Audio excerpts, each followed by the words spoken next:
ശ്രീ സമ്പത്ത്, 452 വോട്ടുകളാണ് Shri CP Radhakrishnan നേടിയത്. അതോടൊപ്പം India സഖ്യത്തിൻ്റെ സ്ഥാനാർത്ഥി ജസ്റ്റിസ് B സുദർശൻ റെഡ്ഡി കൈവരിച്ചതാകട്ടെ 300 വോട്ടുകളും. ഈ തെരഞ്ഞെടുപ്പ് ഫലം നൽകുന്ന സൂചനകൾ എന്തൊക്കെയാണ്? ഇന്ത്യ സഖ്യത്തിൻ്റെ മുന്നോട്ടുള്ള യാത്രയ്ക്ക് എത്രമാത്രം ഇത് ഊർജം പകരുന്നതാണ്? ഇന്ന് ഇന്ത്യയുടെ പുതിയ ഉപരാഷ്ട്രപതിയായി തിരഞ്ഞെടുക്കപ്പെട്ട ശ്രീ CP രാധാകൃഷ്ണനെ നമ്മളെല്ലാവരും അഭിനന്ദിക്കുക തന്നെയാണ്.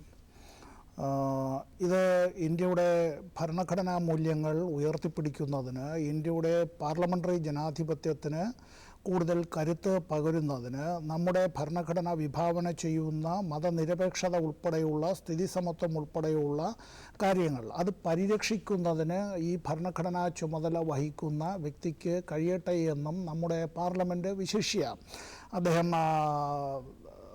രാജ്യസഭയുടെ അധ്യക്ഷൻ എന്നുള്ള നിലയിൽ രാജ്യസഭയ്ക്ക് അത്തരം കാര്യങ്ങളിൽ അദ്ദേഹത്തിന് സഹായമായും അതിനെ ഒരു ദിശാബോധം നൽകുന്നതിന് ഒക്കെ തന്നെ കക്ഷി രാഷ്ട്രീയ പരിഗണനകൾക്ക് അതീതമായി അദ്ദേഹം പ്രവർത്തിക്കണം എന്നതാണ് എൻ്റെ ആഗ്രഹവും അങ്ങനെയാണ് അഭ്യർത്ഥിക്കാനുമുള്ളത്. ഇവിടെ ഇന്ത്യയുടെ ഭരണഘടനയിൽ ഈ അനുച്ഛേദം 63, ഇന്ത്യയുടെ ഭരണഘടനയുടെ ആർട്ടിക്കിൾ 63 അതിൽ മലയാള പരിഭാഷ ഇങ്ങനെയാണ്: ഭാരതത്തിൻ്റെ ഉപരാഷ്ട്രപതി ഭാരതത്തിന് ഒരു ഉപരാഷ്ട്രപതി ഉണ്ടായിരിക്കേണ്ടതാകുന്നു എന്ന് പറയുന്നു.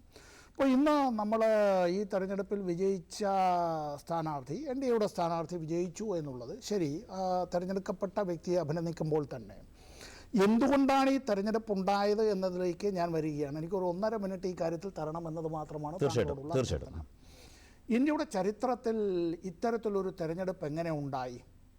ഈ തെരഞ്ഞെടുപ്പ് നേരത്തെ കഴിഞ്ഞ 30 വർഷക്കാലത്തിനിടയിലെ വൈസ് പ്രസിഡന്റ് തെരഞ്ഞെടുപ്പുകളിൽ ഏറ്റവും കൂടുതൽ ഭൂരിപക്ഷം ലഭിച്ച ശ്രീ ജഗ്ദീപ് ധൻഖർ, അദ്ദേഹം 2022 ആണ്ടിൽ നടന്ന തെരഞ്ഞെടുപ്പിൽ അന്നത്തെ പ്രതിപക്ഷ മുന്നണിയുടെ സ്ഥാനാർത്ഥി ശ്രീമതി മാർഗരറ്റ് ആൽവിയെ തോൽപ്പിക്കുമ്പോൾ അദ്ദേഹത്തിന് 74.37% വോട്ടാണ് ലഭിച്ചത്.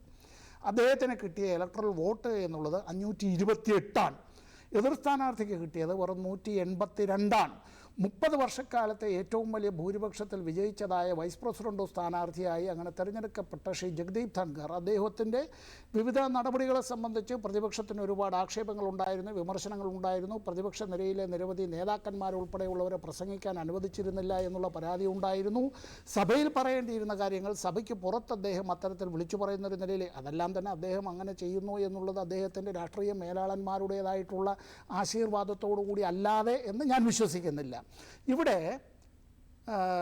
ശ്രീ ബൈറോൺ സിംഗ് ഷെഖാവത്ത് ഇന്ത്യയുടെ വൈസ് പ്രസിഡൻ്റായി തിരഞ്ഞെടുക്കപ്പെട്ടതിന് ശേഷം ഏറ്റവും കുറഞ്ഞ ഭൂരിപക്ഷത്തിൽ ഇലക്ടറൽ കോളേജുകൾ നേടിക്കൊണ്ടാണ് ഇപ്പോഴത്തെ നമ്മുടെ വൈസ് പ്രസിഡന്റ് തിരഞ്ഞെടുക്കപ്പെട്ടത് എന്നുള്ളതൊരു കാര്യം. എന്തുകൊണ്ടാണ് ഇങ്ങനെ ഒരു മിഡ് ടേം പോളിലേക്ക് പോയത് എന്നുള്ളതിനെ സംബന്ധിച്ച് രാജ്യം ചർച്ച ചെയ്യേണ്ടതായിട്ടുണ്ട്. വൈസ് പ്രസിഡന്റ് കാലാവധിയെ സംബന്ധിച്ച് ഭരണഘടന തന്നെ പറയുന്നത് 5 കൊല്ലക്കാലത്തേക്ക് ഇത്തരമൊരു കാര്യത്തിൽ വൈസ് പ്രസിഡന്റ് അതിനെ സംബന്ധിച്ച് പറയുന്നത് അനുച്ഛേദം 63(2) ആർട്ടിക്കിൾ 63(2) അതിൽ പറയുന്നത് ഉപരാഷ്ട്രപതിയുടെ കാലാവധി തീരാൻ 60 ദിവസം ബാക്കിയുള്ളപ്പോൾ അല്ലെങ്കിൽ ഉപരാഷ്ട്രപതിയുടെ നിര്യാണം, രാജി, നീക്കം ചെയ്യൽ എന്നിവ കാരണം തെരഞ്ഞെടുപ്പ് നടത്തണം എന്നുള്ളതാണ്. ഇവിടെ എന്തുകൊണ്ടാണ് അങ്ങനെ രാജിവെക്കേണ്ടി വന്നതെന്നുള്ളതിനെ സംബന്ധിച്ച് BJPയുടെ നേതൃത്വം NDA അത് വ്യക്തമാക്കേണ്ടതായിട്ടുണ്ട്. അത്തരത്തിൽ പല ആളുകളെ നീക്കം ചെയ്യുമ്പോൾ മുമ്പ് തെരഞ്ഞെടുപ്പ് കമ്മീഷൻ അടക്കം ആ വിധത്തിൽ രാജിവെച്ചൊഴിഞ്ഞതെല്ലാം തന്നെ അനാരോഗ്യം കാരണമാണ് എന്നൊക്കെ പറഞ്ഞാൽ അത് അപ്പടി തന്നെ നമുക്ക് വിഴുങ്ങുന്നതിന് വളരെ ബുദ്ധിമുട്ടുണ്ട്.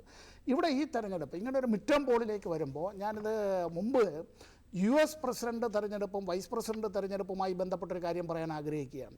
അമേരിക്കൻ ഭരണഘടനയുടെ 25-ാം ഭരണഘടനാ ഭേദഗതി വന്നതിനെ തുടർന്നാണ് വൈസ് പ്രസിഡന്റ് സ്ഥാനത്തേക്ക് അത്തരത്തിൽ ഒരു ഒഴിവ് വന്നാൽ ഒരു മിഡ് ടേം പോൾ ആകാം എന്നുള്ള നിലയിലേക്ക് വന്നത്. 1973-74 കാലത്ത് അവിടെ സ്പൈറോ ആഗ്ന്യൂ രാജിവെക്കേണ്ടി വന്നത് അഴിമതി ആരോപണത്തെ തുടർന്നാണ്. അങ്ങനെയാണ് നിക്സൺ പ്രസിഡൻ്റായിരുന്ന കാലത്ത്, റിച്ചാർഡ് നിക്സൺ പ്രസിഡൻ്റായിരുന്ന കാലത്ത് വൈസ് പ്രസിഡന്റ് തെരഞ്ഞെടുപ്പ് ഉണ്ടാവുകയും ജെറാൾഡ് ഫോർഡ് അവിടെ വൈസ് പ്രസിഡന്റ് ആവുകയും ചെയ്തു. എന്നാൽ അതേ നിക്സണ് തന്നെ അവിടെ ഈ വാട്ടർ ഗേറ്റ് ആരോപണങ്ങളെ തുടർന്ന് അദ്ദേഹത്തിന് രാജിവെക്കേണ്ടതായിട്ട് വന്നു. ഇവിടെ ഇപ്പോൾ ഈ ഒരു തെരഞ്ഞെടുപ്പുണ്ടായി. ഈ തെരഞ്ഞെടുപ്പ് എങ്ങനെ ഉണ്ടായി, എന്തുകൊണ്ടുണ്ടായി, എങ്ങനെ അടിച്ചേൽപ്പിക്കപ്പെട്ടു എന്നുള്ളതിനെ സംബന്ധിച്ചുള്ള കാര്യങ്ങൾ ചർച്ച ചെയ്യപ്പെടും.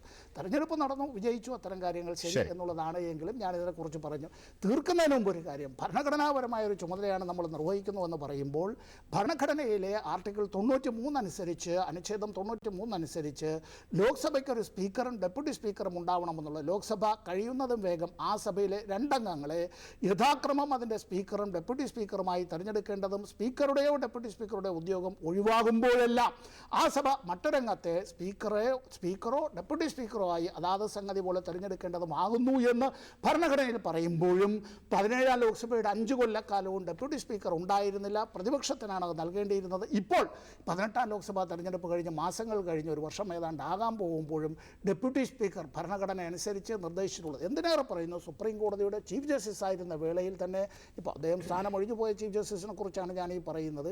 അപ്പോൾ ശ്രീ ചന്ദ്രചൂഡ് തന്നെ പറയുകയുണ്ടായി എത്രയും വേഗം ഇത് ചെയ്യും എന്ന് ഞാനും വിശ്വസിക്കുന്നു എന്ന്. പക്ഷേ എന്നിട്ട് പോലും ആ പരാമർശം ഉണ്ടായിട്ട് പോലും ആ ഭരണഘടനാ പദവിയിലെ ഒഴിവ് നികത്താനായി ഇന്ത്യ ഗവൺമെൻറ് എക്സിക്യൂട്ടീവ് തയ്യാറായില്ല എന്നുള്ളതും ഖേദകരമാണ്.